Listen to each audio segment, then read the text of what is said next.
Welcome everybody to today and to JANZSSA's Voices from the Field. It's an absolute pleasure to have you all here. And I'm going to start with an acknowledgement of country. We acknowledge the traditional owners and custodians of the lands across which we meet today, and we pay our respects to their elders past and present, who continue to share their knowledge down through the generations. We honour the continuing connection to and care for community, country and culture of First Nations people, and extend a warm welcome to this presentation to any First Nations people in the audience today. I am logging in from the lands of the Turrbal and Yagara peoples here in Magan-Jinmianjin, Brisbane. Please pop the name of the country that you are logging in from today in the chat. If you're not sure, Google will let you know. I'd also like to draw your attention to this beautiful artwork that I have permission to use. This is Fire Knowledge, Maralia series by Casey Ray. Casey is an Aboriginal woman of the Kamilaroi Nation, and her artwork illustrates the intersectionalities that she experiences as a survivor of domestic and family violence and of sexual assault. Casey is also queer, chronically ill, Black, and a woman, so advocacy and allyship is a strong focal point of her work. I'd also like to introduce you all to the team of associate editors for this section called Voices from the Field. My name is Natalie Ostigo. I'm the Associate Director of Student Success Advising at the University of Southern Queensland. And I'd also like to introduce Caroline Reichert, who is the Professor and Dean of Student Experience and Employability at Griffith University, and also, very importantly, the JANZSSA Editor-in-Chief. Laura sends her apologies for today. So Laura Burge is the Director of SWIC Learning and the JANZSSA Editorial Board team member. We also have Priyanka Chowdhury. Welcome, Priyanka. She is the Manager of Student Wellbeing and Support, Kangan Institute, and a lecturer at Victoria University. And we also have Fiona with us today, who is the Director of Access and Equity from Edith Cowan University. Today we'll be covering a few points. We'll go through the aims, we'll take a look at a little practice prompt, we'll go through the guidelines, we'll look at some examples, we'll talk about the review process, go through some of the submission details, and have time at the end for some questions, although you are very welcome to ask questions as we go. So let's get stuck into it and talk about why we are doing Voices from the Field. I think it's because JANZSSA's primary audience is student services professionals. And we recognise that student service professionals are generally time poor and may also lack experience in research and publishing. So we wanted to create a different genre option for people that was a bit more scaffolded and accessible for people who wanted to dip their toes into writing or who might be new to the field. We wanted to create a space where a diversity of voices could be heard and critical dialogues could occur. So we've deliberately made sure that Voices from the Field is time efficient. There's only a small word count required, although of course that can be its own challenges. Personally, I'm not very succinct, so having only a small word count I find quite challenging, but I'm sure we're all up to it.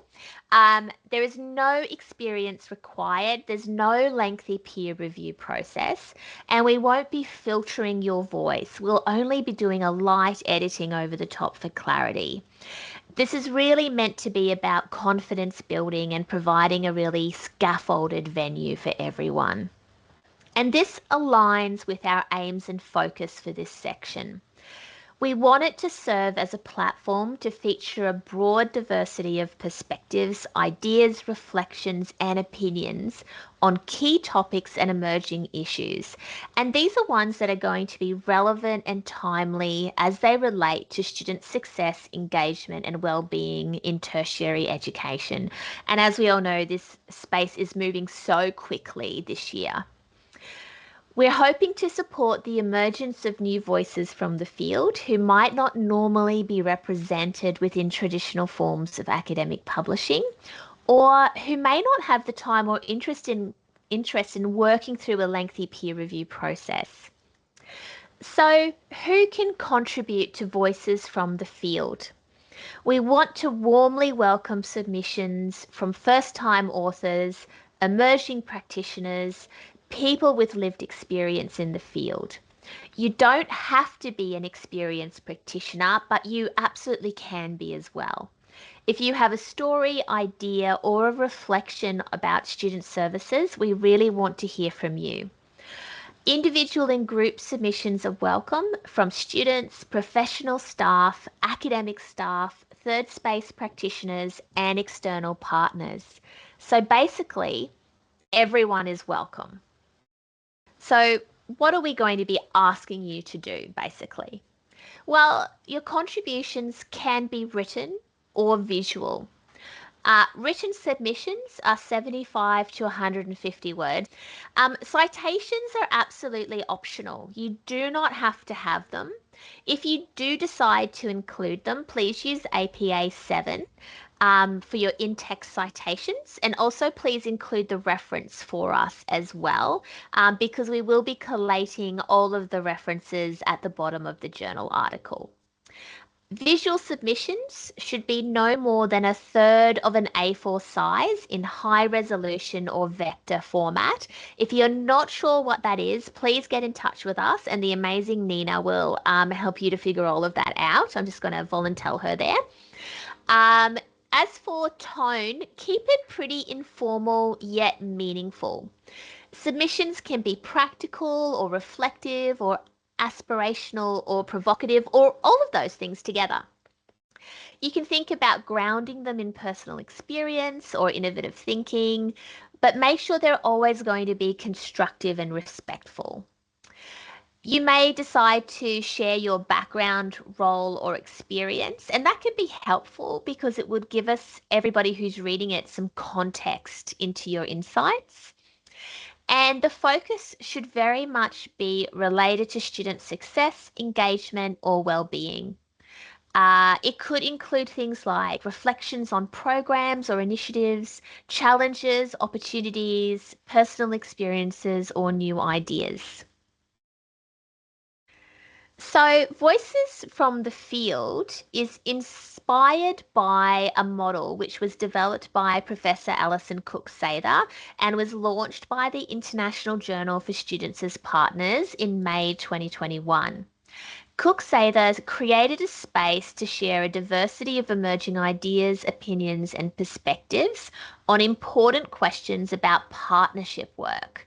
And it was wonderful to read responses from students and practitioners to a prompt. And then the author's perspectives were thematically published from the contributions.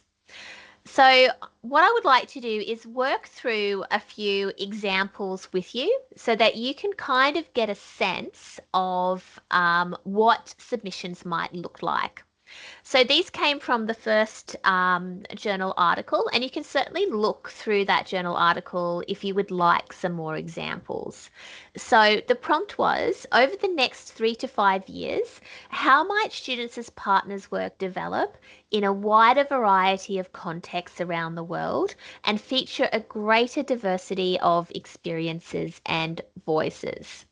So here's one of the prompts, and I might reach out to Fiona to read this out loud for us.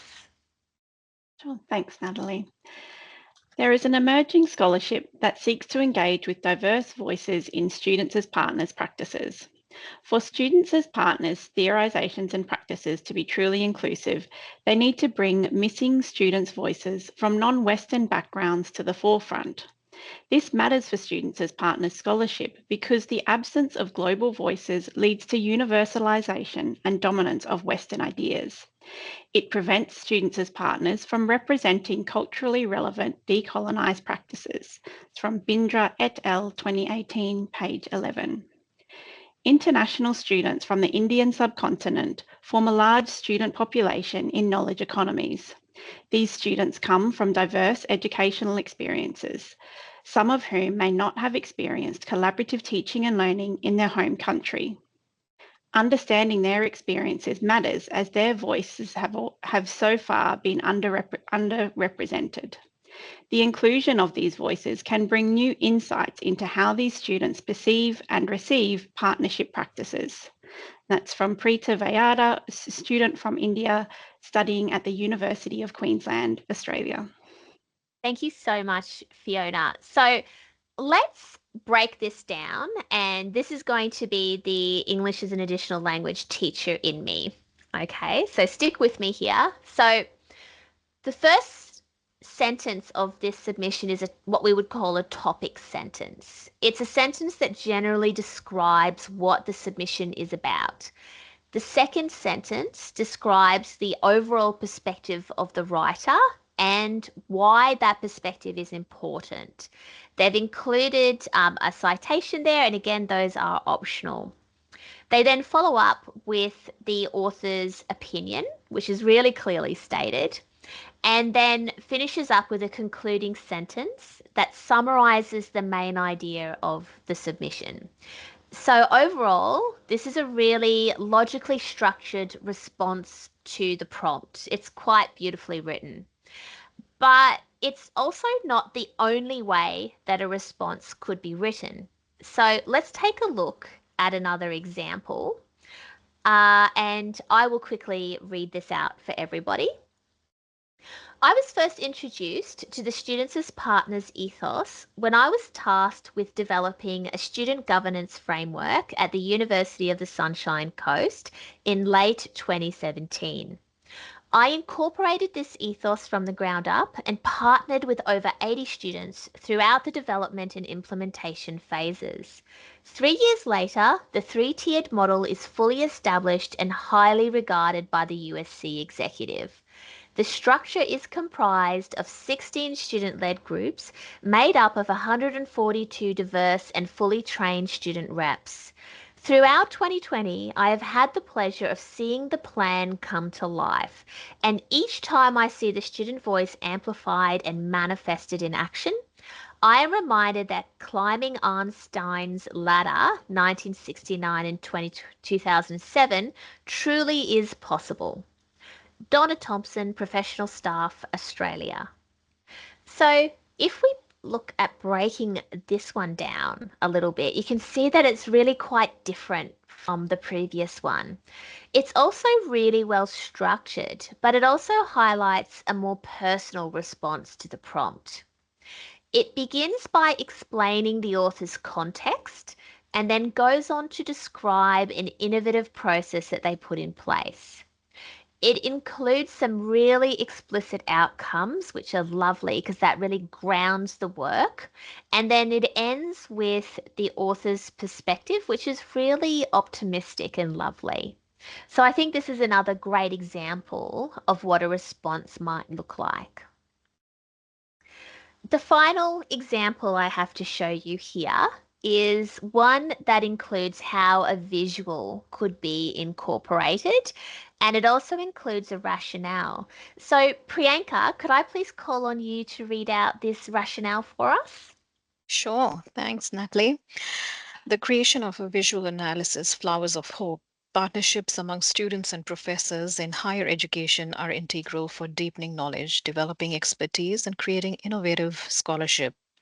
As a PhD student, I was encouraged to explore creative expression and visual analysis with the context of qualitative research project focused on the journeys of three young women as they aged out of the foster care system. In the United States, that term indicates the youth became 18 while under the care of the state Child Protective Services Agency. This visual analysis was completed through the medium of pottery. The painted tray depicts the traumas, resiliency, partnerships, and supports of the participants' journey. The professor student partnership that fostered this creative representation allowed me an opportunity to incorporate a passion working with those in the foster care system, along with creative expression, and ultimately provide a piece that depicts the struggles and triumph of these individuals. The art of partnership is evident in the professor-student partnership that motivated this work and is depicted by the partnership between myself as a researcher and the participants within the educational research study. Art is inherently reflective of both the subject and the artist, an undeniable partnership. Cindy Freer Conley, PhD, academic coach, Cumberland University, USA. This was quite a long one, but also, again, really beautifully personal. So what we can see with this example is that we have the visual and then we have the rationale. The rationale, and some people may call this an exposition, explains the idea behind the artwork really clearly. It describes also why it was made and includes the context of the author. Visuals can really be anything. They could be photographs, artworks, posters, infographics, cartoons, animations. The world is your oyster on this one. We love to see some creativity. You may not need a rationale if the visual really speaks for itself. For example, a lot of infographics won't need additional explanation, most likely. If you do decide to include a rationale with your visual, please make sure that you keep it to under 100 words. And finally, you will have noticed that each one of the examples includes a description of the author. And we would love to invite contributors to name dimensions of their identities that you want highlighted. And we will include this below your submission in your own words. And when you go to submit your submission, there's a space for that in our form. So here are some of the examples that we just looked at. So the name, student from India, and where they are studying could be one way to describe yourself. It could also be this one, sport and recreation lecturer, and then the institution and the location. This one, quite a long name. Educational Development Team, Learning Futures, Griffith University, Australia. So that one included multiple authors because it was a group submission. And for example, this is how I might describe myself. Natalie Ostigo, my pronouns, she, her, living on the lands of the Turrbal and Yagara peoples in Magangin, Mianjin, Brisbane, Associate Director of Student Success Advising at the University of Southern Queensland. So quite a long one from me there. If it gets really, really long, we might contact you and talk through how that might be reduced in size. But go for it, please. We would love to see what dimensions of identity that you would like to be highlighted in your submission. So our prompt for the first Voices from the Fields article is this. We're inviting responses to this question. In a rapidly evolving tertiary education landscape, how do we ensure our services are adaptable, scalable, and personalised to meet the needs of an increasingly diverse student cohort? So you may choose to respond to the prompt in its entirety, or you might like to, target one specific aspect of it. It's really up to you how you would like to answer that. So let's take a quick look at the review process. So the selection criteria is really straightforward. All the contributions must meet the submission guidelines. There are some rare occurrences when we may exclude a submission, but this will really be because they specifically do not meet the guidelines. For example, if your submission is significantly over the 150 word limit, so if you've given us 300 words, that might be an issue. Please don't. If your submission is really off topic and not at all relevant to the prompt, we're also only accepting submissions from authors once. So, for example, if you've submitted as part of a group and then submit by yourself individually, we would only accept one submission. So multiple submissions are not allowed. All submissions will be accepted on a first come basis, and we will cap those at 20 submissions. We will only be doing minimal copy editing adjustments, and we will negotiate these with you. And it's really about ensuring the readability of the submission and preserving the contributor's voice. What we will then do when we have received all of those submissions, we will work together as an editorial group and then put those contributions into themes. And this will allow us to give the article a bit of structure and flow. Collective references will be included at the end of the selection, but again, those are absolutely optional. And importantly, all section editors and all contributors will be recognized and included in the section citation. So you will be listed as an author in the citation. So submissions will open Wednesday, the 14th of May. And remember, it's first in, best dressed. So make sure you get in straight away. We will be closing submissions on Friday, 30th of May, but we may close them sooner if our cap of 20 is reached. If you would like to find out more information, we have a QR code there, and that will take you to the guidelines, to the Voices from the Field submission details on the JANZSSA website, which also contains the link to the form. I hope you've all enjoyed today's session and that it has clearly explained everything you might need to know about submitting to Voices from the Field. I really appreciate you all joining us today. And if you do think of any questions in the meantime, you are very welcome to contact us via the journal.